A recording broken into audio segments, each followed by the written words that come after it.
Hello बच्चों, आप लोग अच्छे हैं। केमिकल काइनेटिक्स आप रीड कर रहे हैं, चैप्टर एंड होने पर है। ओके, कुछ क्वेश्चन न्यूमेरिकल क्वेश्चन और एक दो थ्योरी का बचा हुआ है। ये चैप्टर एंड हो जाएगा, फिर आगे का चैप्टर हम स्टार्ट करेंगे। तो देखिए, आज की क्लास में आरएनएस इक्वेशन पे न्यूमेरिकल सॉल्व करने जा रहा हूँ। आरएनएस इक्वेशन आप रीड कर रखे हैं, एक्टिवेशन एनर्जी, इस पे क्वेश्चन मैं करने जा रहा हूँ। तो फर्स्ट क्वेश्चन है, इन टेक्स्ट का क्वेश्चन है ये 4.8 नंबर क्वेश्चन इन टेक्स्ट का है। क्या कह रहा है? The rate of chemical reaction double हो रहा है फॉर एन इंक्रीज ऑफ 10 के temperature from 298 kelvin. Okay, calculate the EA, activation energy find out करना। एक्टिवेशन एनर्जी आपको फाइंड आउट करने बोल रहे हैं। 298 केल्विन ताप में 10 केल्विन की वृद्धि होने पर रासायनिक अभिक्रिया का वेग दुगुना हो जाता है। मीन्स पहले टेम्परेचर था 298 केल्विन, उसमें बोल रहा है 10 केल्विन और बढ़ा देने के बाद 10 केल्विन जब बढ़ा देंगे, अभिक्रिया का वेग क्या हो जाता है? दुगुना हो जाता है। तो ईए की गणना करें, ईए कैलकुलेट करना है। एक्टिवेशन एनर्जी आपको फाइंड आउट करनी है, सक्रियण ऊर्जा निकालिए। कैसे हम लोग फाइंड आउट करेंगे? देखिए, सिस्टमेटिक ढंग से मैं बताने जा रहा हूँ। ये इंटेक्स्ट एनसीईआरटी इंटेक्स्ट का क्वेश्चन 4.8 है। क्वेश्चन में भी आप देख लिए, अब मैं इसको सॉल्व करूंगा।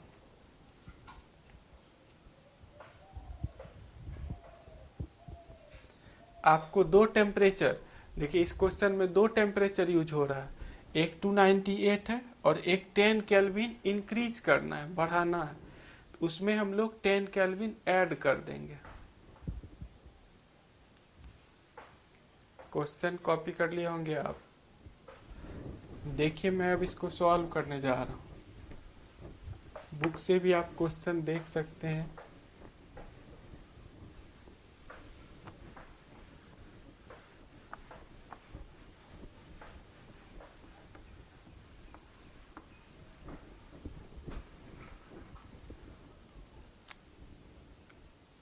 T1 टेम्परेचर 298 केल्विन है। उस समय रेट R1 है। उस समय रेट कितना है? R1 है। और देखिए, थोड़ा मैं नीचे करके लिख रहा हूँ, आपको अच्छे से दिखेगा।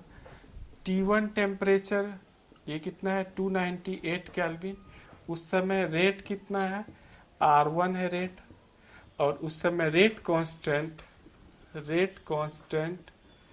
K1 है। रेट कांस्टेंट क्या है? K1। ये सब मैं एज्यूम कर लिया कि जब टेम्परेचर T1 है तो उस समय रेट कितना है? R1। रेट कांस्टेंट K1 है। कि रेट कांस्टेंट किस पे डिपेंड करता है? रेट कांस्टेंट केवल टेम्परेचर पे डिपेंड करता है। ओके, ये आप याद रखिए।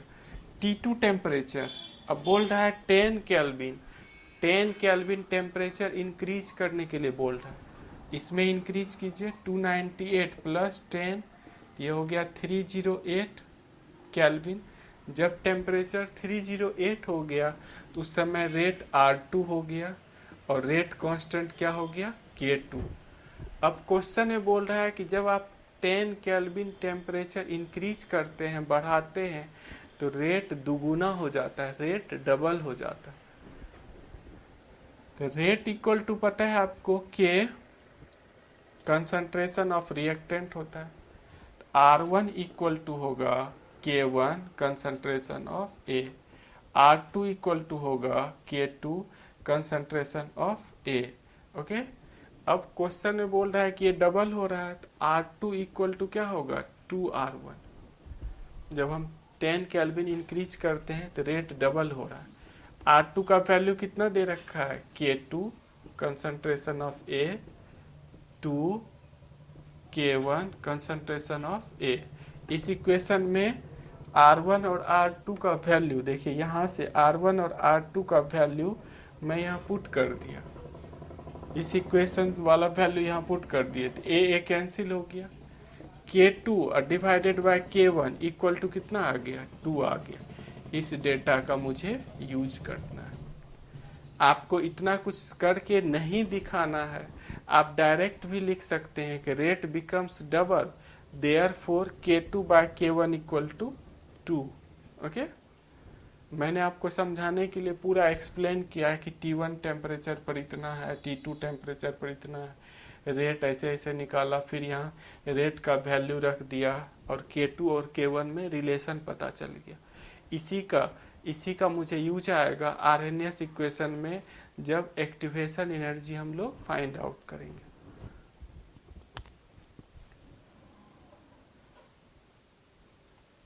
मे भी आप इस तरह से कॉपी कर लिए होंगे। देखिए इसका शॉर्टकट, ये पूरा नहीं करके हम लोग शॉर्टकट क्या लिख सकते हैं, शॉर्टकट में हम लोग लिख सकते हैं rate of reaction becomes double, और करके मैं लिख रहा हूँ सिंस रेट ऑफ रिएक्शन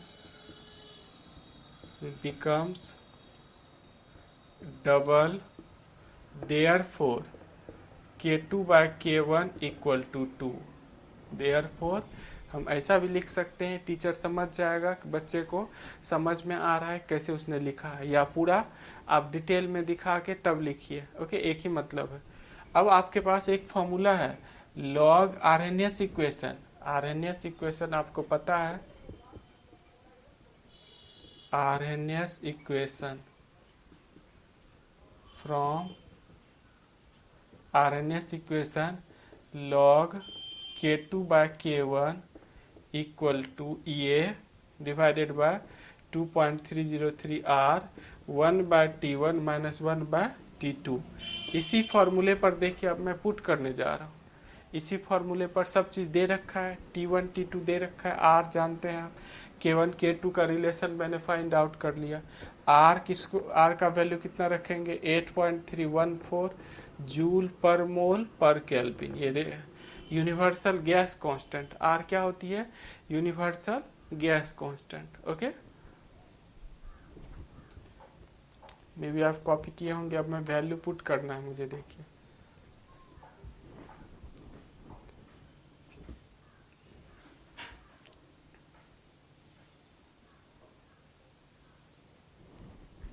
देखिए मैं वैल्यू पुट करने जा रहा हूँ। log 2 equal to EA divided by 2.303 into 8.314 1 by 298 minus 1 by 308 value put कर दिया। log 2 का वैल्यू पता है आपको, log 2 0.301 होता है, और K2 बाय K1 ये 2 था। K2 बाय K1 कितना था, 2 था। देखिए मैं वैल्यू पुट कर रहा हूँ।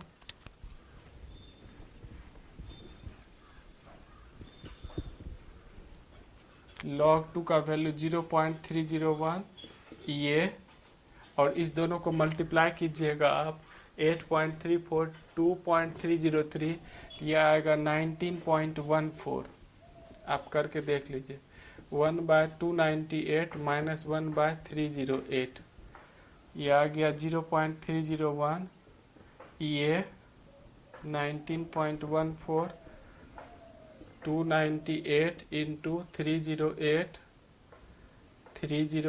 माइनस 298। आप भी सॉल्व कर सकते हैं, ये नहीं मेरा आप इंतज़ार कीजिए, आप हमसे पहले सॉल्व करके बैठ जाइए, ज़्यादा बेटर है। ओके, कुछ भी नहीं है, ये का वैल्यू आ जाएगा इससे, ये इक्वल टू लिख सकते हैं, सब क्रॉस हो जाएगा 298 into 308 into 19.14 into 0.301 divided by 10। आप इसको सॉल्व कीजिएगा तो ये आंसर आएगा 52878 जूल पर मोल, ये का वैल्यू ऊपर मैं लिख देता हूँ, पहले आप कॉपी कर लीजिए। मैं ऊपर ये का वैल्यू, यदि नीचे नहीं दिख रहा होगा मैं ऊपर लिख देता हूँ, ये का वैल्यू बुक में आपको किलो जूल में मिलेगा, इसको 1000 से आपको डिवाइड करना है।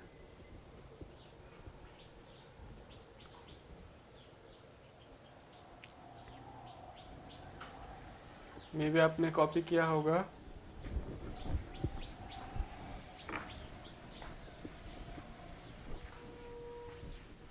देखिए इसको सॉल्व करने के बाद, ये पूरा टर्म सॉल्व करने के बाद ये इक्वल टू आया 52878 जूल पर मोल। इसको 1000 से डिवाइड कर देंगे तो ये पूरा का पूरा किलो जूल में चला जाएगा। 52.878 किलो जूल पर मोल, यही आपका आंसर आ गया। इसे ही मुझे फाइंड आउट करना था। ओके, इसी टाइप का देखिए एक्सरसाइज में इसी टाइप का एक क्वेश्चन दे रखा है 4.30, उसको ही मैं सॉल्व करने जा रहा हूँ। बस वहाँ पर थोड़ा सा डिफरेंस है कि रेट ऑफ रिएक्शन क्वाड्रिपल्स हो रहा है। क्वाड्रिपल्स मीन्स होता है 4 टाइम्स हो रहा है, बस वही डिफरेंस है, बाकी कुछ नहीं डिफरेंस है। ओके,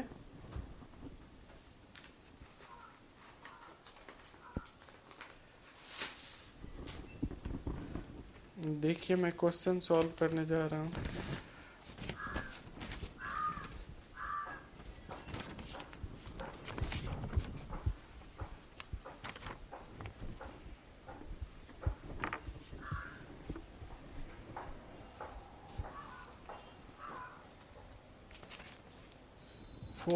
एक्सरसाइज का 4.30 क्वेश्चन है।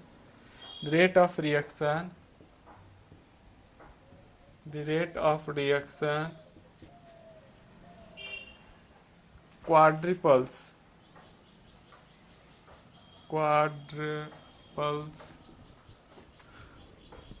when the temperature changes from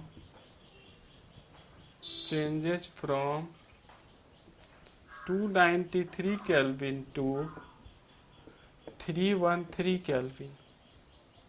Calculate, same question है, ये एक्टिवेशन एनर्जी ये कैलकुलेट करनी है। ताप में 298 केल्विन से 313 केल्विन तक वृद्धि करने पर किसी अभिक्रिया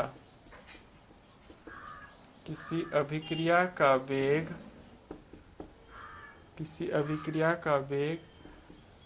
4 गुना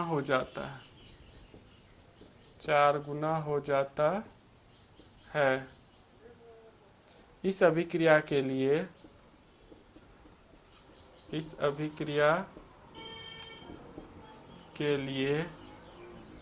सक्रियण ऊर्जा ये ज्ञात करें, यही क्वेश्चन है। ओके, अब देखिए आप लोग यदि इससे पहले वाला क्वेश्चन आप समझ गए तो आसानी से सॉल्व कर सकते हैं। ओके, सेम एज रिपीट है क्वेश्चन, प्रैक्टिस के लिए है बस केवल।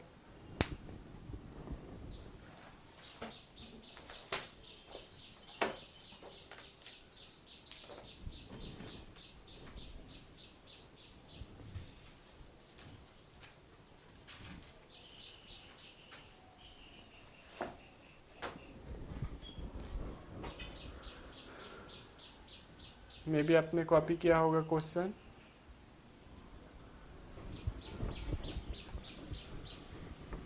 क्वाड्रिपल्स मीन्स होता है 4 टाइम्स रेट हो रहा है। फिर उसी तरह देखिए हम लोग करेंगे temperature rate constant.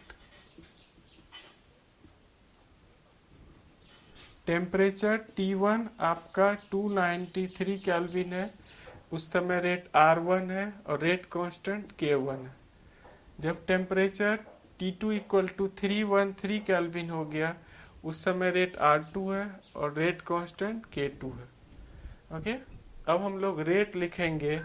Rate R1 equal to होगा K1 concentration of A, rate R2 equal to K2 concentration of A। अब क्वेश्चन में बोल रहा है rate becomes 4 times, rate becomes 4 times, 4 गुना हो रहा है। When temperature increases from 293 kelvin to 313 kelvin. 293 kelvin से कितना इंक्रीज कर रहे हैं? 313 केल्विन। तो ये आपका हो गया R2 equal to 4R1। R2 का वैल्यू देखिए यहाँ से रख रहा हूँ मैं, K2 concentration of A equal to 4, R1 का वैल्यू यहाँ से K1 कंसंट्रेशन ऑफ A, ये कैंसिल हो गया। देयरफॉर हम लोग लिख सकते हैं, देखिए K2 by K1 equal to कितना आ गया? 4 आ गया। इसी का मुझे यूज है, K2 by K1 equal to कितना आ गया? 4 आ गया। अब K2 और K1 का रिलेशन जब मैंने फाइंड आउट कर लिया, अब आपको केवल क्या करना है? फॉर्मूले में पुट करके कैलकुलेशन करना है, बस सॉल्व हो जाएगा। ओके, मैं भी कॉपी कर लिए होंगे आप। आपको मैं बता रखा हूँ, आप डायरेक्ट भी ये स्टेटमेंट लिख के आप डायरेक्ट भी लिख सकते हैं। जितना गुना बोलेगा उतना K2 अपॉन K1, यदि 4 टाइम्स बोल रहा है 4 कर देना, K2 अपॉन K1 यदि 2 टाइम्स बोल रहा है, रेट डबल हो रहा है, 2 कर देना। ऐसे आप कर सकते हैं।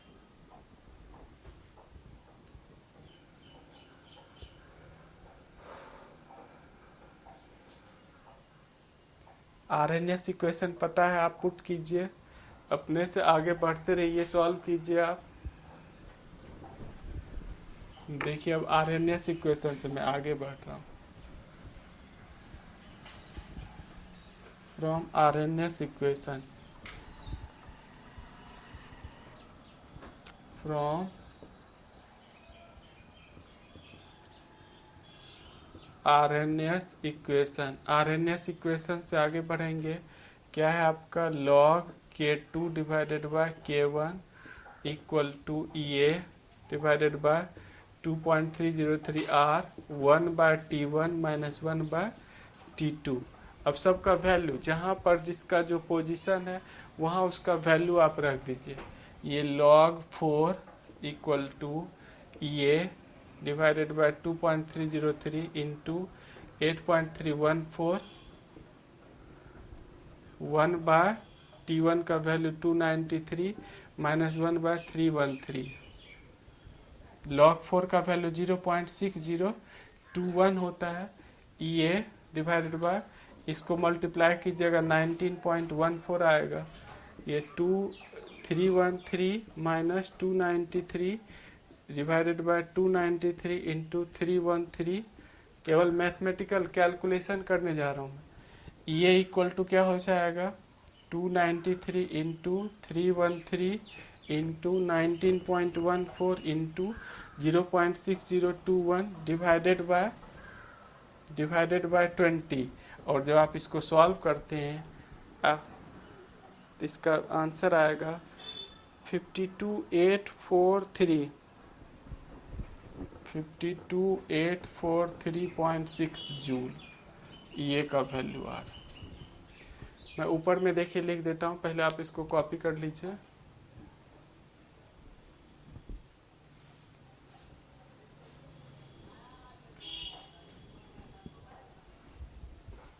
ये भी आपने कॉपी कर लिया होगा।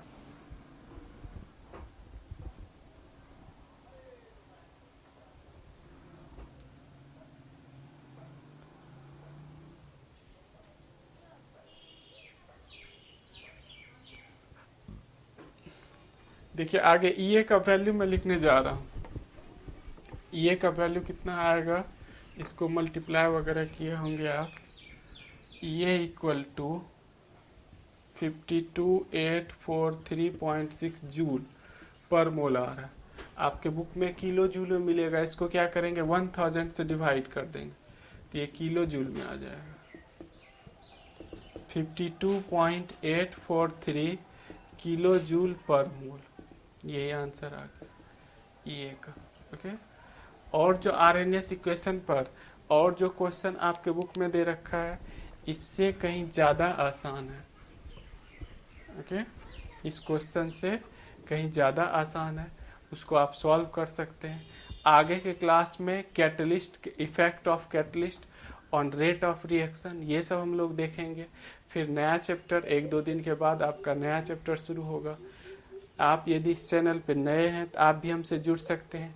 क्या करना है पता है आपको, चैनल को सब्सक्राइब करना पड़ता है। सब्सक्राइब मीन्स कोई ख़रीदना नहीं है, वहाँ पर एक रेड वाला रेट लिखा हुआ सब्सक्राइब आता है, उसको दबा देना।